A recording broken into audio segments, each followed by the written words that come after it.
예전에 뭐 급속 교정 이렇게 나오면 뭐 라미네이트를 빠르게 한다든지 이런 방법들이 많이 소개됐었는데 이번 강의에서는 정말로 교정을 조금 빠르게 할 수 있는 방법들에 대해서 몇 가지 소개해드리겠습니다. 저희 사랑치과 교정과에서도 그 다른 그런 교정 치과에 비해서 성인 교정이 굉장히 많아요. 중고등학생들이 비율이 많이 적은데 성인 교정이 전체적으로 이제 많이 증가를 하고 있죠. 이게 이유가 이제 심리적인 요구도도 증가되었고, 고철을 위한 교정, 턱관절 치료 후에 교합의 안정을 위한 교정, 그리고 악교정 수술을 위한 교정, 치주 치료를 위한 교정 등 성인들이 할 수 있는 교정의 범주라든지 필요성이 많이 늘어나고 있는 추세입니다. 근데 이제 연령 증가에 따른 치조골레의 변화가 있음으로써 교정도 조금씩 달라지고 조금 조심해야 되는 부분도 많은데요. 일단 특징들을 좀 보면 일단 혈류가 좀 제한되게 돼 있어요. 특히 나이 드신 분들은 많이 그렇겠죠. 그래서 교정력에 대한 세포 반응이 당연히 지연되게 되겠습니다. 그리고 해면골이 변화가 되겠고 이때는 이제 골 조직 밀도가 많이 감소하게 돼요. 이렇게 이게 젊은 사람들, 이게 좀 나이 드신 분인데 좀 뻥뻥 뚫려 있죠. 뭔가 해면골이. 골 흡수가 가속이 되고 골 생성이 지연되게 됨으로써 이제 뭐 치아 이동이 좀 느리게 된다든지 잘 안 된다든지 할 수 있고요. 치밀골이 증가되게 됨으로써 그 치아 이동 범위를 축소시켜야 될 수 있고 또 제한될 수 있어요. 그리고 좀 치조골이 흡수됨에 따라서 그 뿌리를 잡고 있는 부분이 좀 작아지게 돼서 치체 이동, 평행 이동을 쭉 하는 게 아니고 경사 이동으로 뭐 쓰러지게 된다든지 이런 부작용 같은 게 많이 일어날 수 있겠죠. 그래서 성인 교정 치료를 하게 되면 뭐 잘 되는 케이스도 있지만 케이스에 따라서는 이렇게 뭐 치조골이 상실돼서 뭔가 진지발 리세션이 나타난다든지 뭐 이렇게 플랩을 젖혀보면 루트가 좀 노출된다든지 그리고 장기간의 치료기간이 소요된다든지 뭐 30개월 이상이 걸린다든지 이거는 이제 피질골이 너무 딱딱해서 나타나는 현상이기도 하고 치아가 잘 안 움직여서 나타나는 현상이기도 해요. 그런 현상이 좀 발생하기도 하고 치아 이동 범위가 좀 제한될 수 있어요. 이제 치료 후의 결과인데 이제 뼈까지 같이 튀어나온 치아 치조성 돌출 같은 경우에는 치아가 잘 이동돼가지고 뼈까지 잘 흡수되면 되게 좋은데 성인 치료라든지 뭐 아동의 치료에서도 마찬가지로 치아만 이동되는 경우가 많거든요. 그래서 이제 좀 링거 버전이 된다든지 거미 스마일이 더 심해진다든지 이렇게 심해질 수 있겠죠. 이게 이제 성인 치료에 있어서는 더 심각한 문제로 다가올 수가 있습니다. 그래서 이러한 한계를 극복하기 위한 방법들이 여러 가지가 제시가 되고 있는데 그 중에서 오늘 할 거는 조금 더 빠르게 진행할 수 있고 그 치아 이동의 한계를 조금 더 늘려줄 수 있는 그런 시술들에 대해서 오늘 소개를 하도록 하겠습니다. 한계를 극복하기 위한 게 여러 가지가 나왔는데요. 기간을 일단 단축시키면 제일 좋을 것 같고 그다음에 치아 치주 조직의 손상이나 발생을 억제하면 좋겠죠. 그리고 바람직하지 않은 치아의 이동을 억제하고 아까 전에 그 링거 버전이 된다든지 이런 거 그리고 치아를 좀 많이 이동시키고 싶은데 그 영역에 한계가 있어요. 그런 거를 좀 확장을 해줄 수 있으면 좋을 것 같습니다. 그렇게 좀 도움을 줄 수 있는 방법 중에 여러 가지가 있는데 가장 기본적으로 요즘에 가장 많이 쓰이고 있는 좀 급속 교정이라고 쳐보면 홈페이지라든지 이런 데 많이 나올 수 있는 게 자가결절 브라켓을 이용하는 거죠. 이럴 때는 좀 그 마찰력을 줄임으로써 치료기간을 약간을 줄이는 거예요. 그래서 이거는 뭐 예전에 데이몬 나왔을 때 그런 그 연구 결과인데 레벨링, 크라우딩을 피는데 한 3개월 정도 줄이고요. 평균. 토탈 시간을 한 6, 7개월 정도 줄인다고 합니다. 근데 요즘에는 자가결절 브라켓을 대부분 많이 이용하기 때문에 특별한 장점은 아닐 수도 있기 때문에 그거 이외에 다른 방법들은 이제 통상적인 교정에다가 수술적인 방법, 약간의 수술적인 방법을 이제 동반하는 방법이 이제 많이는 아니지만 그래도 곳곳에서 많이 시행되고 있는데 요거에 대해서 이제 오늘 집중적으로 좀 얘기를 드리려고 합니다. 그래서 성인 치조골 전돌증 이거에 있어서 수술적인 방법이 제일 많이 동원이 되는데요. 일반적으로 악교정 수술을 많이 선택이 되죠. 그 방법은 뭐 양악수술이라든지 분절골 절단술, ASO, 뼈 자체를 소구치 부위를 다 잘라내서 그걸 한 번에 이동시키는 그런 수술이죠. 이 치료가 있을 수 있고 또 그렇게는 아니지만 그냥 피질골만 절단해서 그거는 국소마취라든지 이런 걸 통해서 피질골만 절단해서 통상적인 교정을 할 수 있는 그런 피질골 절단술이 있습니다. 이 앞부분 앞교정 수술은 뭐 치료 범위는 넓을 수 있는데 치과 병원에서는 사실은 좀 단순하지 않은 수술법이기 때문에 전신 마취를 해야 되기 때문에 구강외과라든지 이런 데서 전문적으로 하고 있고요.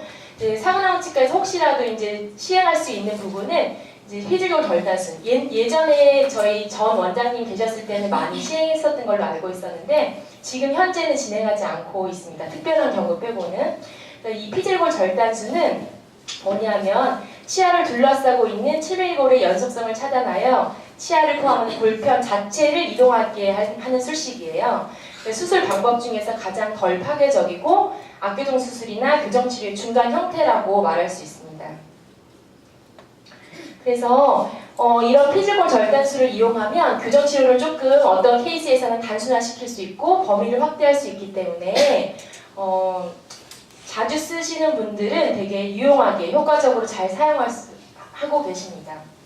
그림에서도 보지만 피질골만 절단시켜서 앞구멍을 확장한다든지 이렇게 좀 절개선을 넣어가지고 크라우딩을 좀 해소한다든지 이런 방법이 쓰일 수 있는데 이것도 이제 환자의 동의를 잘 얻어야지 되고 이것도 이제 수술의 입장에서 들어가기 때문에 환자들이 거부감을 느끼는 경우에는 참 적용하기가 어려운 단점이 있죠.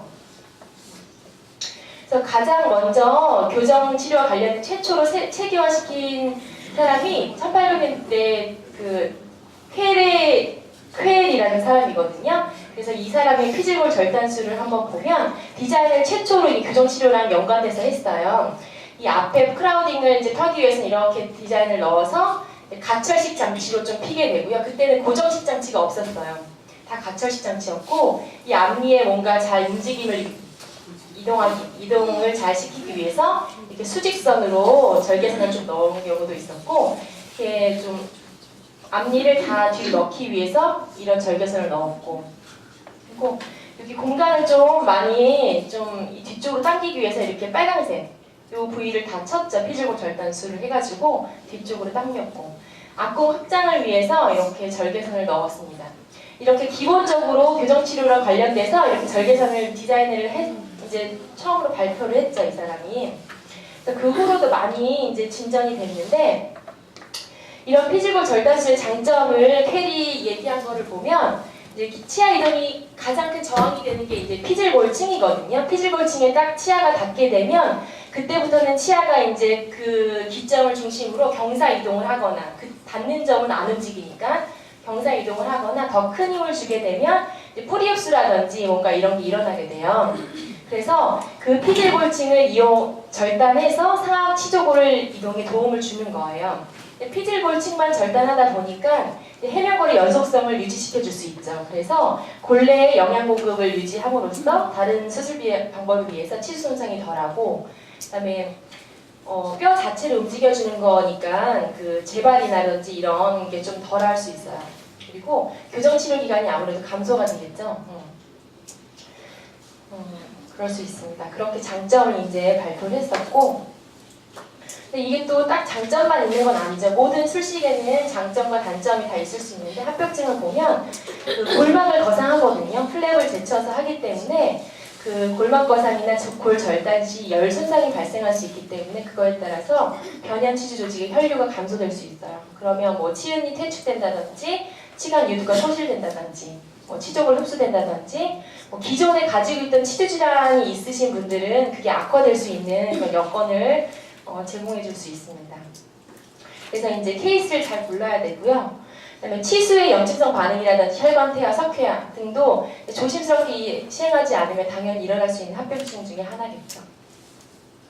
그래서 캐리에서 제시된 적응증, 초기의 적응증이에요. 지금도 뭐 비슷한데 지금은 오히려 약간 제한된 범주 안에서 그 수술의 약간의 부작용이라든지 이런 거를 생각 안 할 수 없기 때문에 좀 제한된 범위 안에서 피질골 절단술을 시행하는데 그때 이제 적응증으로 나타난 걸 보면 딥오버바이, 좀 깊게 물리는 경우에 상악 전칩을 좀 들어준다든지 이렇게 좀 많은 변화가 일어나기를 원했을 때 이제 이런데 피지컬 절단술이 이용되고 뭐 상악 전칩 순측 경사, 하악 전칩 돌출, 뭐 치아 그룹의 후방 이동, 회전된 치아 배열, 공간 있는 치아의 개선. 이게 좀 빠르게 일어나기를 원하는 경우에 이제 피지컬 절단술을 많이 이용할 수 있죠. 그리고 심도가 좀 깊은 경우, 좀 어려운 경우라든지 좀 많은 배열이 좀 손쉽게 일어나야 되는 경우에 많이 사용되었습니다.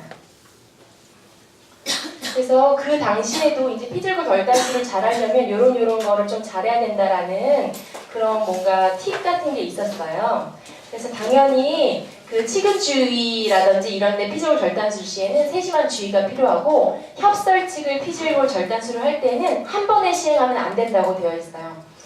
설칙을 먼저 하고 뭐 2, 3주 있다가 버카를 한다든지 이래야지 치수의 손상이 덜하다고 이렇게 얘기가 돼 있었고 치은 퇴축을 예방하기 위해서 판막 거상 방법을 약간 달리하는 방법이 좀 변화가 필요할 거라고 이제 써 있고요.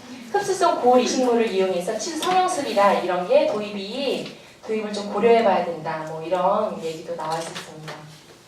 그리고 피지컬 절단술을 일단 시행한 후에 교정으로 움직이잖아요. 그때는 가급적 빠른 시간 내에 치아가 이동되는 게 이제 효과적이기 때문에 큰 힘을 이용해서 특히 그 악의 고정이라고 뭐 칭캡이라든지 헤드기어라든지 이런 걸 이용해서 빠르게 움직인다든지 구강 내 골래 고정원, 뭐 미니스크류라든지 이런 걸 이용해가지고 지금 말하면 그런 걸 이용해서 조금 빠르게 좀 이동시키는 게 좋지 않을까 이런 이제 얘기가 그때부터도 좀 나왔습니다. 그래서 이런 피지컬 절단술의 팁들을 이용해서 한 10여 년 전부터 경희대 교수님들에 의해서 그런 스피드 교정이라는 게 조금씩 발전이 되었어요. 지금은 요즘 나온 논문들을 좀 보면 명칭이 어떻게 나와 있냐면 스피디 서지컬 올소틱 트리트먼트라고 이제 논문에 이제 그 경희대 교수님이 딱 이름을 지어서 나오시거든요. 거의 특허나 비슷한 거죠. 그래서 이 방법에 대해서 지금은 가장 많이 이용되기도 하고 가장 어떻게 보면 좀 로컬에서는 저희 사관학치과나 이런 데서는 좀 따라하기 그래도 좀 합리적인 방법인 것 같아서 요거를 이제 소개를 드리겠습니다. 그래서 스피디 서지컬 올소틱 트리트먼트는 기본적으로 피지컬 절단술을 시행을 해요. 그래서 이제 치아를 이동시키는 건데 그때 골래 고정을 아까도 이용한다 그랬죠. 그래서 치아를 이용하는 게 아니고 그 뼈에 심겨 있는 뭔가를 이용해서 치아를 당기거나 뭔가 치아를 움직이거나 하는데 그 골래 고정의 이름이 C-튜브, 뭐 C-플레이트, C-링구얼 리트랙터 이런 이름인데 이 C는 경희대 교수님, 정규린 교수님의 그 CH를 따서 아마 C라고 하지 않았나 생각이 되고 이거 기본적으로 이제 소개를 드리겠습니다.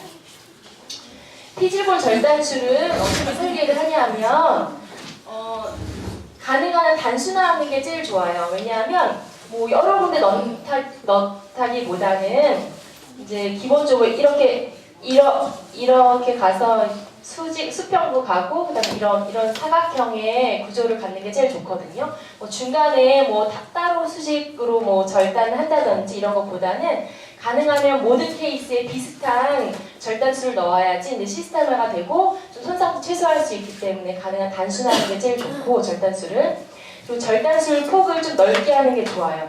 왜냐하면 그만큼이 이제 이동될 수 있기 때문에 보통 이 피지컬 절단술이 가장 많이 사용되는 케이스는 이제 돌출이 되었거나 성인의 경우, 그다음에 뭔가 오픈바이시거나 그래서 이제 어금니를 좀 들어 올리거나 그런 경우이기 때문에 좀 폭을 넓게 해야지 이게 나중에 이게 지금 닿을 거 아니에요. 양옆에 닿을 건데 그 닿아가지고 조금 못 움직이는 걸 막을 수 있겠죠. 그래서 가능한 폭을 넓게 하고 더군다나 이제 치근 쪽으로 갈수록 조금 더 넓게 해야지 각도를 좀 조정할 수 있어요. 그렇게 넓게 디자인하는 게 좋고 2주 간격으로 순설칙 절단을 하게 됩니다. 보통 설칙을 먼저 하고 그 다음에 한 2주 기다렸다가 순칙을 먼저 절단하게 되고 치아 고정원을 이용하지 않고 이건 이따가 설명드릴게요. 골래 고정원, 그 뼈에 심겨있는 뭔가를 이용해서 이제 당기게 됩니다.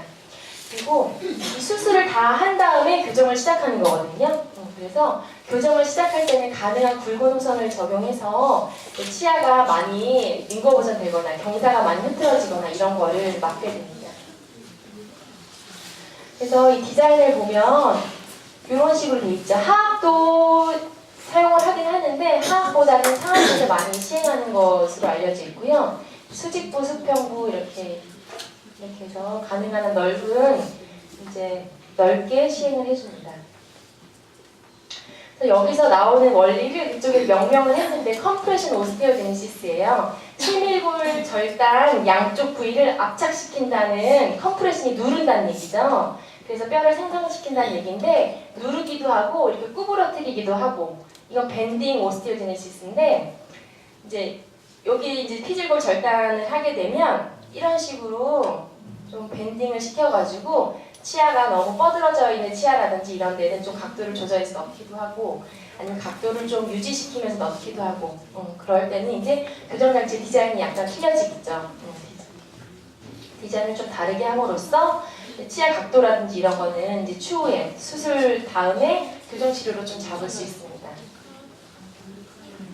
그래서 아까 전에도 얘기했지만 그 피질골 절단술을 하고 나서 치성 고정원을 이용하지 않고 골래 고정원을 이용한다 그랬죠. 뼈에서 이제 힘을 이용한다 그랬는데 치성 고정원, 치아에서 힘을 얻게 되면 어떻게 되냐면 이것도 지금 수술을 한 경우예요. 수술을 해서 약간 좀 여기 힐링이 되어 있는 경우인데 그래서 이제 6번에다 걸었어요. 걸었더니 좀 A, B, C, D, E, F 이렇게 가보면 6번이 약간씩 들리면서 앞으로 이렇게 치우쳐져요. 그래서 이게 덤핑이 된다 그러거든요. 그래서 이게 다 끌어당겨져도 이거를 또 다시 레벨링 할 때 시간이 굉장히 많이 걸리기 때문에 피지골 절단술로 해서 급속 교정을 하는 효과가 많이 떨어지게 돼요. 그래서 이런 걸 이제 없애려고 치아를 이제 포함시키지 않고 뼈에다가 뭔가를 좀 식립해가지고 이 앞 분절을 같이 당기게 되는 겁니다. 그래서 치성 고정원은 이용하진 않고요.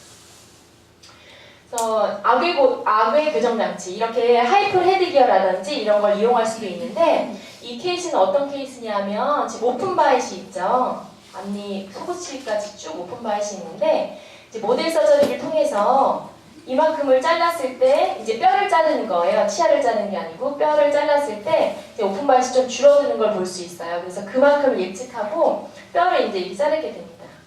펼치기랑 협치를 다 자르게 돼서 이제 플랩을 닫고 이거를 이제 통해서 쭉 올리게 되면 이제 결과가 이 정도 될 거라는 걸 예측해서 이제 하는 건데 이런 악외 교정 장치는 성인 교정에서는 사실 요즘에는 애들도 쓰기 싫어하는 건데 사실 요즘 현재는 사용하기 좀 어렵죠. 그렇기 때문에 제일 많이 이용하는 게 이제 골래 고정원이에요. 골래 고정원인데 이제 많은 아주 큰 힘을 줘야 되는데 우리 실험 결과상 편집당 거의 1kg 맞나요? 1000g이? 그래서 이 정도의 힘을 토탈 맥실라 그 상악 전체를 당기기 위해서는 이 정도의 힘을 줘야 된다 그랬으니까 어쨌든 공간 이동을 하기 위해서는 이것보다 적은 힘이 필요하긴 하겠지만 그래도 일반적으로 교정 치료를 했을 때 공간 폐쇄심보다는 굉장히 큰 힘이 필요하다는 거를 이제 실험 결과가 알 수 있었고요. 그렇게 하기 위해서는 어쨌든 악외 교정장치나 이런 건 안 되니까 골래 고정원을 사용하게 됩니다. 그래서 골래 고정원은 여러 가지 종류가 있죠. 저희가 이제 기본적으로 제일 많이 쓰는 게 미니스크류 이런 걸 제일 많이 써요. 이걸로는 좀 뭐 비용이 적고 뭐 수술이 불필요하고 적용 다양성이 있지만 유지력이 미약해요. 근데 가장 중요한 게 큰 힘을 적용해야 되기 때문에 적합하지 않습니다, 사실. 그래서 이제 다른 종류가 뭐 보철용 임플란트, 뭐 온플란트, 뭐 미니 플레이트, C튜브 이렇게 나와 있는데 보철용 임플란트는 되게 좋아요. 유지력이 굉장히 우수하고 좋긴 한데 비용도 비싸고 조금 기다려야 된다 뭐 이런 게 있을 수 있고 요즘에는 교정용으로도 많이 나오기 때문에 굳이 보철용 임플란트를 이용할 필요는 없겠죠. 그래서 이제 미니 플레이트라든지 C튜브를 이용할 수 있어요. 미니 플레이트는 그 압교정 수술, 양악 수술할 때 쓰는 플레이트를 조그맣게 만들어 놓은 거랑 비용도 뭐 싸고 유지력도 우수하고 그런데 수술 범위를 약간 확대, 이거 잘 모르겠어요. 그냥 미니 플레이트도 약간 절개한 다음에 조금 들려가지고 할 수 있거든요. 그래서 미니 플레이트라든지 C튜브. C튜브는 미니 플레이트랑 비슷한 구조인데, 플레이트에 교정 장치가 달려있어요. 다음 장에 나올 건데 교정 장치가 달려있기 때문에 이동에 요구되는 해당 치아만 장치를 붙인 다음에 어금니에는 장치를 안 붙일 수 있는 거죠. 그런 장점이 있기 때문에 미니 플레이트보다는 아무래도 요거를 조금 개선한 C튜브 같은 거를 여기에서는 많이 이용하고 있습니다. 그래서 아까 말씀드렸듯이 미니스쿨의 단점을 보면 탈락이 가장 큰 단점이에요. 중간에 구강위생이 안 된다든지 아니면 치밀골이 좀 덜 딱딱한 데 생긴다든지 그러면 탈락이 잘 되거든요. 그리고 부착치의 폭이 작을 경우에는 염증이 많이 생기기 때문에 외식이 어렵고, 그다음에 구조 때문에 견인력 외에도 다양한 방법의 힘이 적용이 어렵다고 나와 있는데, 요즘에는 미니스크류 자체도 여러 가지 그런 디자인이 나와 있기 때문에 꼭 이 말이 맞진 않아요. 다른 것도 이용하긴 하는데 탈락이 가장 큰 단점이죠. 그래서 이제 이용할 수 있는 게 C튜브라든지 미니 플레이트 이런 걸 이용하죠. 그래서 이 C튜브는 먼저 그림을 좀 봐야 될 것 같아요. 이렇게 생겼어요. 미니 플레이트가 이렇게 생겼거든요. 뼈에 이렇게 달려가지고 여기 튜브가 나오는 거예요. 밖으로. 여기 밖으로 나와서 장치를 여기다가 연결하고 어금니에 장치를 안 붙이는 거죠. 그래서 와이어를 여기에서 이렇게 연결하는 거예요. 그래서 나중에 두꺼운 철사가 넣었을 때는 이렇게 우리가 밴딩을 넣어가지고 바로 여기서 당길 수 있게. 그래서 여기 지금 구멍이 2개 있는데 이 구멍은 여기 자이고마틱 버트레스라든지 이런 데에다가 한 7mm 이상의 그냥 미니 스크류를 싣는 거죠. 2개 정도를. 그렇게 되면 탈락률이 훨씬 적어지죠.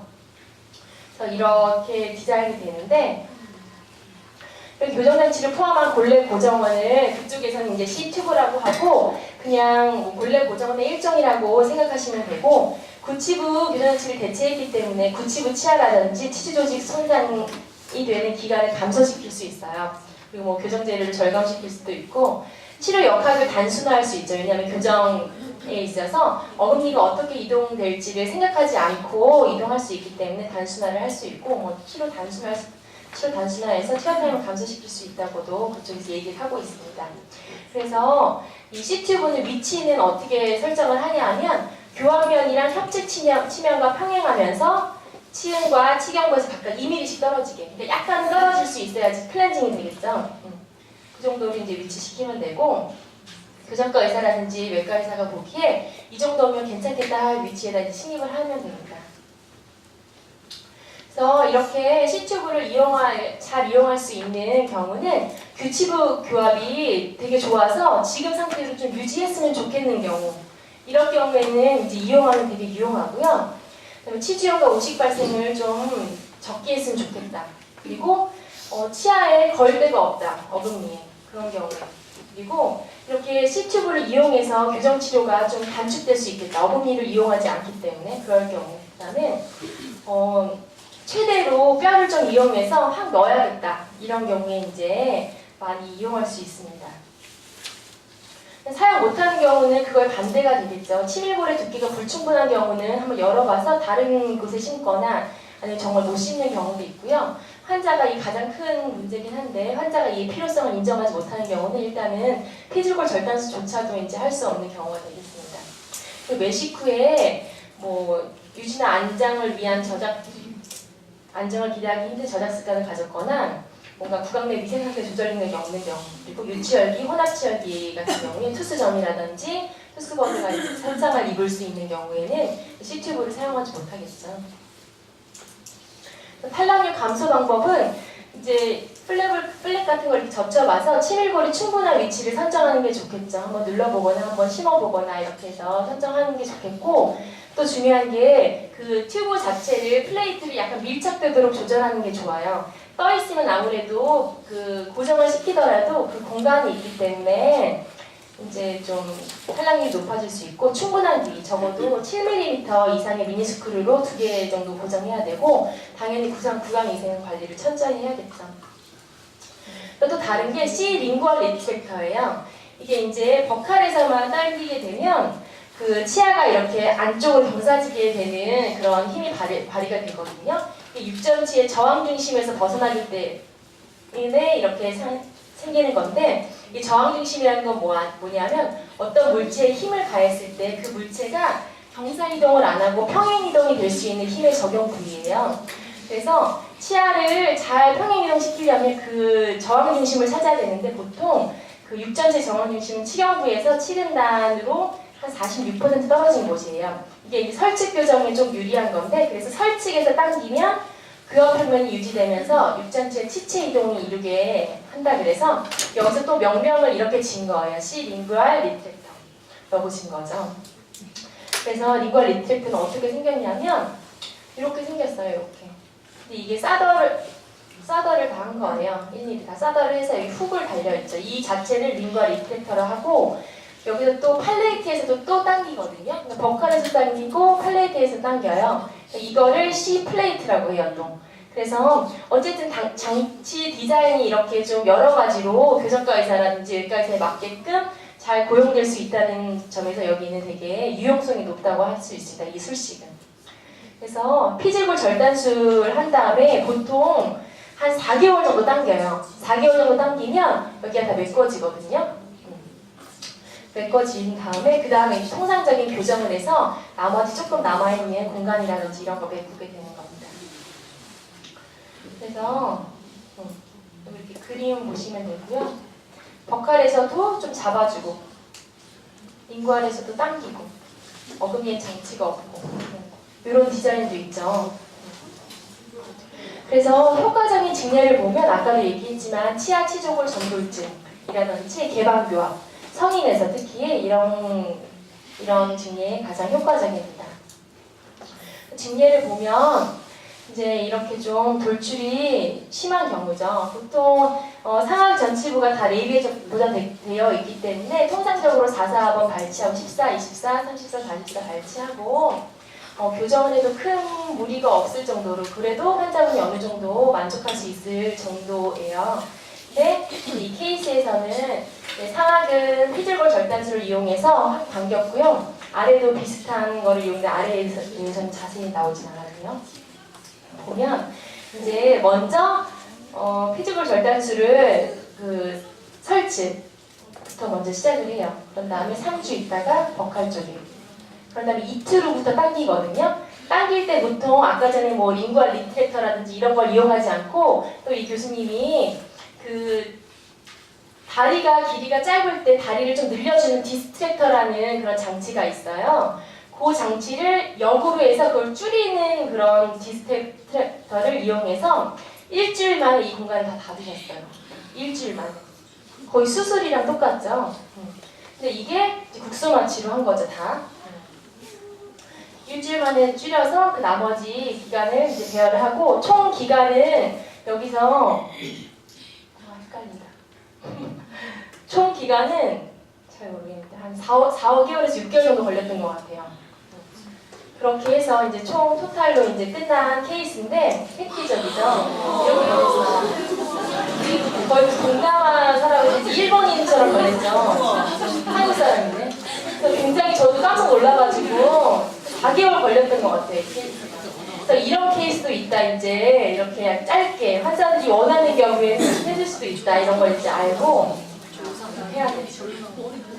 그래서 또 링구알 리트랙터를 어떻게 이용을 하냐 하면 이제 하악은 별로 할 필요 없는 경우 이거는 이제 참고하지 마시고 하악은 별로 할 필요가 없고 나는 상악만 좀 넣었으면 좋겠다. 오버젯이 큰 경우에 그런 경우에는 상악만도 하신다고 하시거든요. 그럴 경우에는 이제 이렇게 장치를 걸고 당겨요. 당긴 다음에 간단히 배열한 다음에 끝나는 경우도 있다고 하십니다. 그래서 이런 스피드 트리트먼트 기간을 공식적으로 논문에서 나온 건 사실 없는 것 같고요. 대부분 돌출 교정이 있어서 이런 피질골 절단술을 이용한 교정은 보통 대부분 크게 합병증이 없거나 뭐가 신경 쓸 게 많이 없는 경우 대부분 13, 14개월이라고 논문에 나와 있고요. 그리고 이건 좀 다른 얘기인데 동물 실험에서 한 케이스는 그 뼈를 약간 절제하는 피질골 절단술을 이용했고 하나는 또 로우 레벨 레이저를 조금 쐈어요. 레이저를 저주파로 해가지고 막 이렇게 진동을 시켰어요. 그런 경우 있었고 피지골 절단술이랑 레이저를 같이 이용한 경우가 있었거든요. 이 빨간색이 이제 피지골 절단술만 이용한 경우에는 치아가 이제 좀 빠르게 움직이다가 약간 주춤해지죠. 그리고 레이저를 이용한 경우에는 이렇게 되거든요. 처음엔 약간 주춤하다가 확 빨라져요.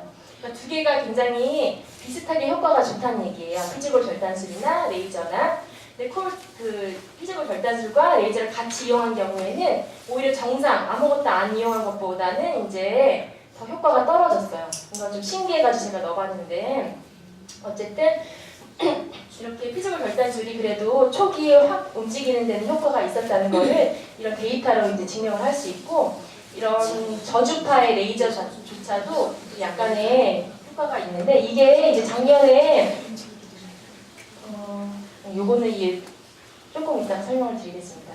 그리고 또 피지골 절단술을 그렇게 통으로 이렇게 당기지 않고 치아 하나하나 배열을 위해서라든지 아니면 비발치 치료라든지 이런 데 이용하는 경우가 있는데 이렇게 하게 되면 크라우딩이 좀 빨리 터지겠죠 아무래도. 근데 크라우딩이 심한 경우에는 이렇게 피지골 절단술을 각각 이렇게 치아마다 하게 되면 치수에 손상을 줄 수가 있어요. 치근에도 손상을 줄 수 있고 그렇기 때문에 그런 경우에 만인이 요즘에 치약을 거의 안 하고 있는 것으로 알고 있습니다. 그래서 뭐 총생이 심하지 않은 경우라든지 악공 확장 진행에 있어서 이런 걸 뭐 한다든지 뭐 그렇게 할 수 있고 제가 보기에 가장 효과적인 거는 그래도 수술을 했을 때 좀 돌출을 들어가는 게 한다든지 뭔가 치아 함입을 시켜가지고 개방벽을 좀 좋게 해준다든지 그런 쪽에 좀 효과가 있는 것 같습니다. 그래서 이런 피지골 절단술을 이용한 교정치료 한계는 역시 그 수직고경 조절은 어려움이 좀 있겠죠. 근데 수평 절단부, 아까 제가 이렇게 했을 때 이 수평 절단부를 가능한 넓게 시행해서 좀 상방 이동을 위한 굴레 고정을 이용한다든지 하이플 헤드기어를 이용했을 경우에 좀 효과가 있을 수 있고 피지골 절단술 후에 당연히 부종이나 멍 같은 게 들 수 있기 때문에 꼼꼼한 봉합이라든지 완벽한 지혈을 함으로써 좀 줄일 수 있겠고요. 또 악관절 장애의 진리에서는 스프린트 3개월 이상 착용 후에 치료 계획을 설정하라고 권고하고 있습니다. 그래서 이런 피지골 절단술을 이용한 그런 교정 치료는 가장 이제 효과적인 게 이제 환자가 가장 고치고 싶어하는 치 컴플레인을 먼저 개선한 후에 그 다음에 이제 환자가 뭐 쉽게 한다든지 이런 기능성과 효율성을 개선하는 것으로써 환자가 협조도가 증가할 수 있고 신뢰도가 증가할 수 있다는 장점이 있다고 소개되어 있고요. 아까 말씀드렸듯이 급속한 교정, 그 다음에 뭐 뼈까지 들어가기 때문에 자연스럽고 심리적인 안보가 이제 완성될 수 있겠습니다. 네. 피지골 절제술에 대한 환자 동의를 구하고 효율적인 교정 치료를 위해서 증례 선택이 이제 당연히 중요하기 때문에 이거를 잘 한 다음에 그 다음에 이런 효과를 얻어야지 그래야지 이제 환자 협조도랑 신뢰도가 증가할 수 있겠죠. 그래서 아까 전에 그 로레벨 레이저 이런 거 이제 얘기 드렸었는데 그 작년에 그 교정학회 갔을 때 이런 게 나왔더라고요. 그래서 하루 20분만 이렇게 착용하고 있으면 돼요.